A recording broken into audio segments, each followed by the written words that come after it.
3, 2, 1, drop it. Governing bodies provide humanity with order and leadership.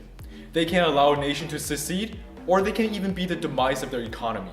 Today, the United States has the largest economy in the world, but it wasn't always this way. In fact, they suffered severe depressions, the worst being in the 1930s. In this video, we will scrutinize how politics affected the Great Depression, and what inferences can be made about its presence in the novella of Mice and Men. The 1930s was a period of economic turmoil, starvation, and vast unemployment in the United States. Commonly referred to as the Great Depression, life in America was, as the name suggests, depressing. Politics played a huge part in this economic collapse, or rather the lack of action by the federal government allowed this issue to inflate to a national crisis. Today in this presentation, we will delve into the politics of the 1930s and find out firsthand why and how the American dream became a nightmare. We begin our journey in 1929, when Herbert Hoover would start his term as the 31st President of the United States.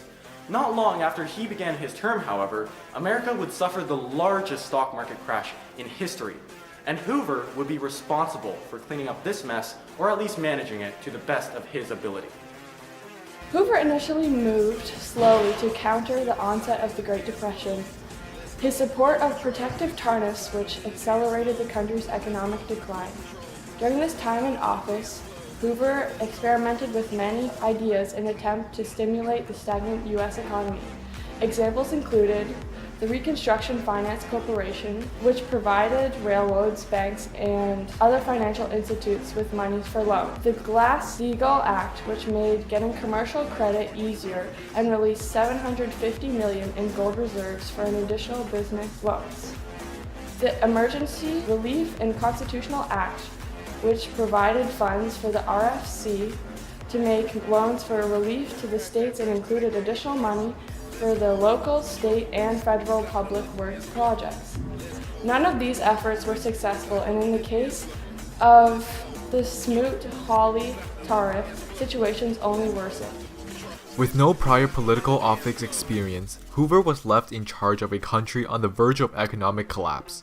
When we come now to 1932, Hoover was ostensibly voted down by the American people, blamed for worsening the market crash, and criticized for not doing enough to aid the American economy.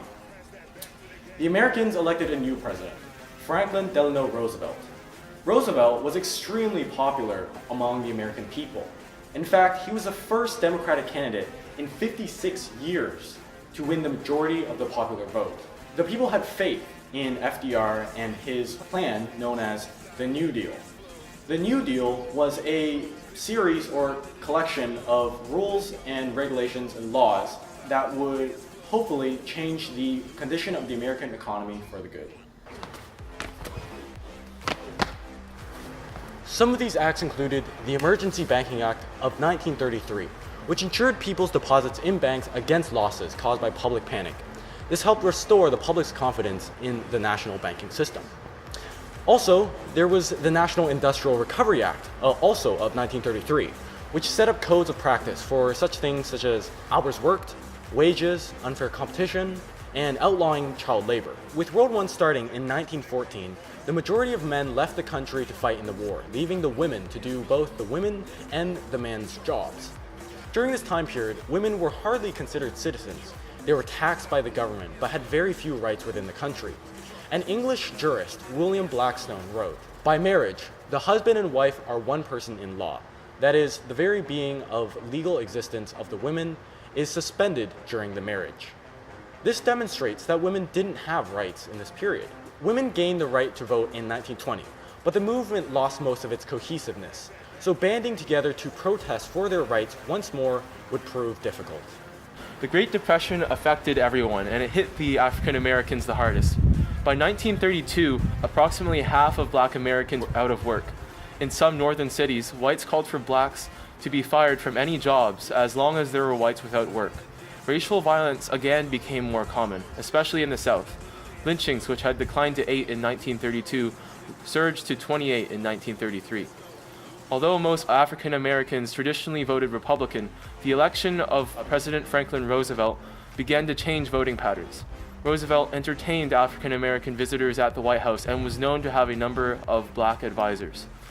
According to historian John Hope Franklin, many African Americans were excited by the energy with which Roosevelt began tackling the problems of the Depression and gained a sense of belonging they had never experienced before from his fireside chats. However, discrimination was still present when Roosevelt put forward the New Deal, which was a series of projects and programs instituted to restore the damages done by the Great Depression. The precursor of the Great Depression was a period of rapidly improving economic conditions and quality of life, known as the Roaring Twenties. Stock prices were hitting record highs, the automobile industry was booming, and unemployment rates were low. Households were purchasing more than they need, consuming lavishly, living the high life, all thanks to the emerging credit system. In short, life was great. So then what happened? What turned the utopia of the American Roaring Twenties into the sad, dark dystopian of the Great Depression? Well, on Tuesday of October 29, 1929, the US experienced the most infamous stock market crash in history, a day that would come to be known as Black Tuesday. All investors suffered, along with their families. All of a sudden, stocks worth thousands are now worthless. People went from financially stable to living in stables in the course of only a few days. Plates with turkey and vegetables displaced by air. Houses with happy families displaced by grief and anguish. Fast forward a year, all we see is America moving backward. Unemployment rates more than doubled, and the GDP dropped by more than 9%. The government attempted to protect American manufacturers from foreign competition by passing the Smoot-Hawley tariff in hopes of lowering unemployment rates and increasing domestic production. However, this tariff made little impact on unemployment rates and, adding insult to injury, halted international trade and exports. Exactly what America did not need. The president at the time, Herbert Hoover, convinced Congress that taxing almost everything they could would balance the federal budget. In theory. In practice, however, it created a paradoxical recession of the economy due to deterring spending. America's GDP dropped by almost 13% as a result of the Revenue Act of 1932. The market kept declining until the inauguration of the succeeding president, Roosevelt, who disparaged the Hoover-led government, saying it was a hear nothing, see nothing, do nothing government. President Roosevelt advocated for Keynesian economics, a theory that states that the stimulation of consumer demand within the society will drive up the economy.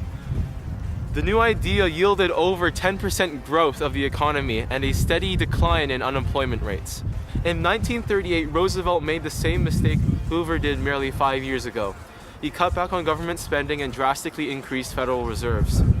This move, which was prompted by fears that the economy might be developing excess, caused the money supply to cease its rapid growth and to actually fall again, which led the Depression to continue on. It wasn't until the start of America's involvement in the World War, specifically the vastly open job markets for military supplies and conscription, that the United States finally got back on track to becoming an economic superpower. American life in 1930s was complicated, to say the least. Though a fictional story, much of the novel would have drawn upon real events, political leaders, and the state of government. Of Mice and Men was written to take place during the 1930s, specifically 1937. Throughout the novel, we can infer that it will deal with many of the problems that happened during the time period. Politics at this time led to the downfall of the economy, and we think that the characters of this book will be directly affected by this. The characters throughout the novel will potentially have to deal with the election that had occurred in 1933 when Franklin D. Roosevelt got elected, versus his running mate Herbert Hoover. President Roosevelt's views and ideas could be against the morals of our main characters, creating a subconscious conflict during the novel. The cover of the book shows two men walking down a vast field, which leads us to think that they could be leaving a town due to unemployment because of the Great Depression or even the Dust Bowl. Whether or not the main characters are involved with the farming industry or not will also impact the story's chain of events, as they are influenced by the job market and food production. The Great Depression and Dust Bowl will most likely affect all of the characters' lives, how they put food on the table, how they support their families. We also think that women's rights or civil rights will be a major theme of Mice and Men. Racism was deeply rooted in many areas of American life, and the characters are caught in the middle of social reform. The rise of women to power and being able to vote may be prominent in this novella as our two male characters are introduced to this new revolutionary idea.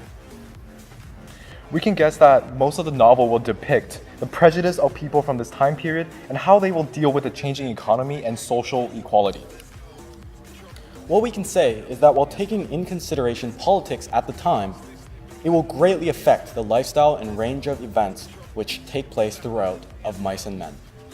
In this video, we discussed the politics of the 1930s. And explained how politics played a role in this time period. And inferred how it would play a part in Of Mice and Men. I hope you enjoyed our video because we had a great time making it. We're going to leave you with a quote by Franklin D. Roosevelt. Don't let your doubts today limit our tomorrow.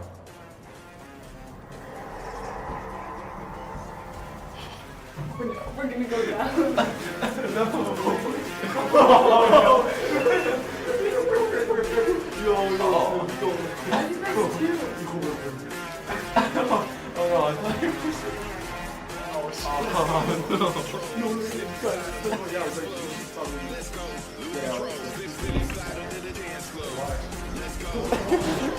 Run up. 2, 1, drop it.